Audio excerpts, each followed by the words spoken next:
الحمد لله رب العالمين والصلاة والسلام على سيد المرسلين أما بعد فأعوذ بالله من الشيطان الرجيم بسم الله الرحمن الرحيم مل کر پڑھیں الصلاة والسلام علیک یا رسول اللہ وعلی آلک واصحابک یا حبیب اللہ۔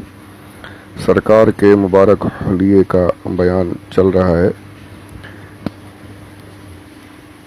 یہاں پر عبد المصطفیٰ اعظمی صاحب رحمۃ اللہ علیہ نے اشعار وغیرہ بھی لکھے ہیں، بڑے پیارے پیارے۔ میں ان سب کو نہیں پڑھ رہا ہوں، بس یعنی مختصر طور پہ انہیں اسکپ کرتا جا رہا ہوں کافی کچھ۔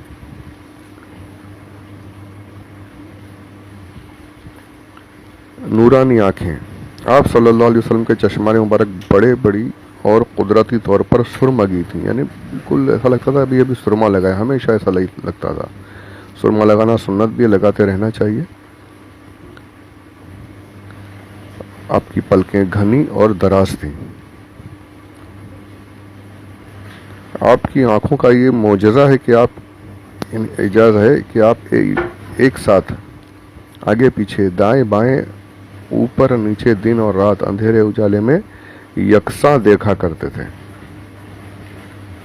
بخاری مسلم کی روایت میں ہے کہ تم لوگ رکوع اور سجود کو صحیح طریقے سے ادا کرو، کیونکہ خدا کی قسم میں تم لوگوں کو اپنے پیچھے سے بھی دیکھتا رہتا ہوں۔ سبحان اللہ، اس سے زیادہ اور صراحت کیا چاہیے؟ حضور خود ارشاد فرما رہے ہیں۔ مرقات شریف میں اس حدیث کی شرح میں ہے کہ یہ باب آپ صلی اللہ علیہ وسلم کے ان معجزات میں سے جو آپ کو عطا کیے گئے ہیں، یعنی آنکھوں کا بھی یہ معجزہ حضور کو عطا کیا گیا تھا۔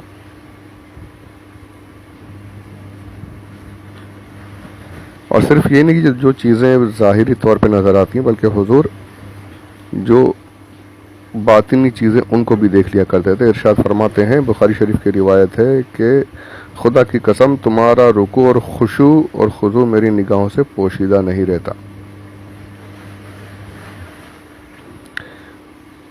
رکوع تو سب کو پتہ ہے، رکوع سجود۔ خشوع کیا ہے؟ خشوع دل میں جو خوف آتا ہے، جو عاجزی اور انکساری کر کے بندہ نماز میں کھڑا رہتا ہے، یہ دل کا معاملہ ہے۔ یہ ظاہری طور پر نظر نہیں آتا، پر ہمارے پیارے آقا صلی اللہ علیہ وآلہ وسلم کا یہ معجزہ ہے کہ حضور رکوع بھی دیکھ رہے ہیں، ظاہر بھی دیکھ رہے ہیں، اور دل کے حالات کو بھی، خشوع کو بھی ملاحظہ فرماتے ہیں۔ اپنے آپ نے خود ارشاد فرمایا ہے۔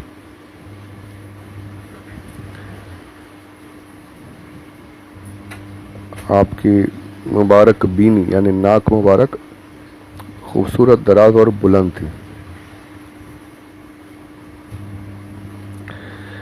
پیشانی کے بارے میں بھی لکھا ہوا ہے کہ آپ کی مبارک پیشانی کشادہ اور چوڑی تھی۔ آپ کی آنکھوں کی طرح آپ کے کان میں بھی معجزانہ شان تھی، چنانچہ آپ نے خود اپنی زبان اقدس سے ارشاد فرمایا ہے کہ میں ان چیزوں کو دیکھتا ہوں جن کو تم میں سے کوئی نہیں دیکھتا، اور میں ان آوازوں کو سنتا ہوں جن کو تم میں سے کوئی نہیں سنتا۔ اس کے تو کئی واقعات موجود ہیں۔ فتح مکہ کے باب میں آپ نے سنا بھی ہے کہ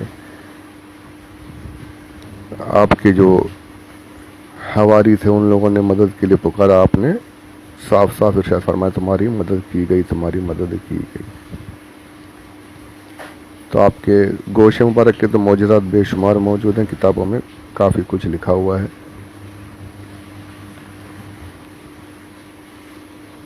اعلیٰ حضرت بڑا پیارا اس پہ فرماتے ہیں کہ دور و نزدیک کے سننے والے وہ کان، دور و نزدیک کے سننے والے وہ کان، کان لعل کرامت پہ لاکھوں سلام، مصطفیٰ جان رحمت پہ لاکھوں سلام۔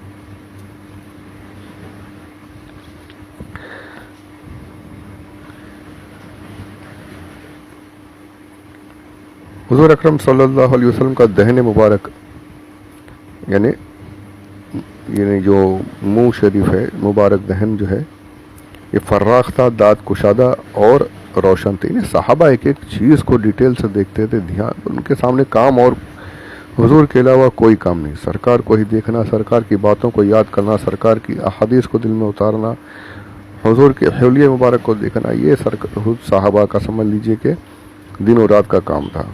بالکل دھیان سے دیکھا کرتے تھے، اور وہی وجہ ہے کہ ان کا دیکھنا آج ہم تک یہ ساری چیزیں پہنچ رہی ہیں کہ ایک حلیہ مبارک کو سب کچھ چیز برابر سرکار کی بیان فرما دی صحابہ نے۔ حضور اکرم صلی اللہ علیہ وسلم کے بارے میں خود اللہ تبارک و تعالیٰ نے ارشاد فرمایا ہے کہ وما ينطق عن الهوى ان هو الا وحی یوحی، کہ آپ اپنی طرف سے کچھ بولتے ہی نہیں، جو بھی آپ فرما رہے ہیں وہ سب اللہ کی طرف سے وحی ہے۔ تو آپ کی مبارک زبان سے جو کچھ نکلتا ہے وہ اللہ کا فرمان ہے۔ بس یہ ہے کہ قرآن شریف میں جو کچھ نازل ہوا ہے وہ وحی متلو، یعنی جس کی تلاوت کی جائے گی، اور حدیث مبارک کو کہتے ہیں وحی غیر متلو، یعنی قرآن کی تلاوت کی جائے گی، قرآن اللہ کا کلام ہے، یہ قسم کھا کر کہہ سکتے ہیں۔ اور حضور اکرم صلی اللہ علیہ وسلم کی احادیث کو یہ کہنا ہوگا کہ کلام الہی ہے لیکن حضور کی زبان سے ہے، الفاظ حضور کے ہیں، معنی اللہ تبارک و تعالیٰ کا ہے۔ تو زبان مبارک بھی حق کی ترجمان تھی۔ اور حضور کے لعاب دہن کے بارے میں بھی آپ نے کئی چیزیں معجزات پیچھے بھی سماعت فرمائے کہ سانپ کے زہر میں بھی شفا دے دی، کم کھانے کو بڑھا دیا، پانی نہیں تھا وہاں پر حضور کے لعاب مبارک سے چشمہ جاری ہو گیا۔ کافی معجزات حضور کے موجود ہیں۔ معجزات کے بارے میں تو کئی کتابیں ہیں، خصائص کبریٰ وغیرہ علامہ سیوطی کی۔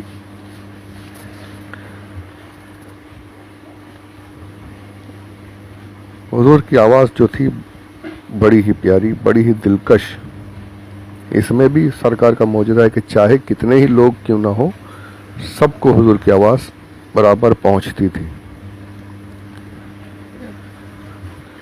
حجۃ الوداع جو ہے، حجۃ الوداع آخری حج میں 1,24,000 صحابہ کرام رہے، وہاں پر بھی یہ سرکار کا معجزہ ظاہر ہوا۔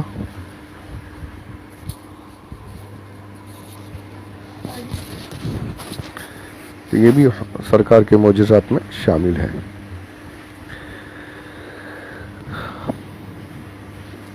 آپ کی مبارک ہتھیلیاں چوڑی، گوشت کلائیاں لمبی تھیں۔